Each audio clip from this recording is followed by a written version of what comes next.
Sabay-sabay na pinatunog ng mga simbahan ang kanilang mga kampana kahapon ng hapon, April 21. Ito'y para ipagluksa ang pagpanaw ng Santo Papa. Ang Metropolitan Cathedral of Vigan sa Vigan City, Ilocos Sur, nakiisa rito.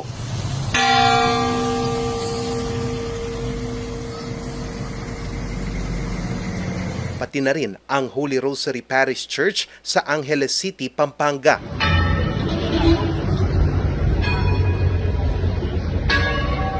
Isa sa mga nalungkot sa pagpanaw ng Santo Papa, si Ana.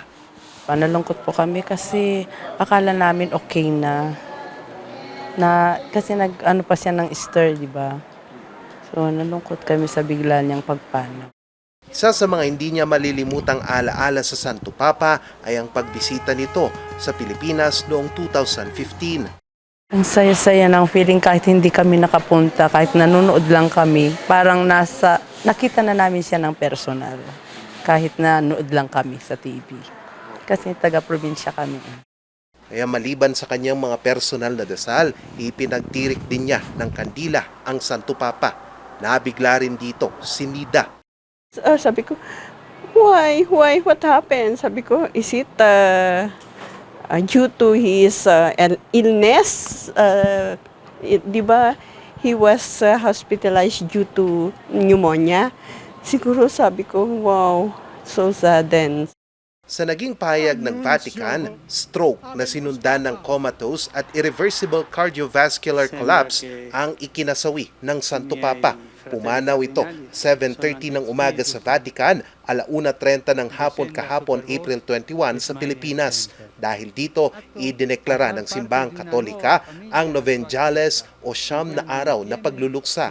Dahil dito, nagsimula na ang novena ng ilang mga simbahan sa bansa.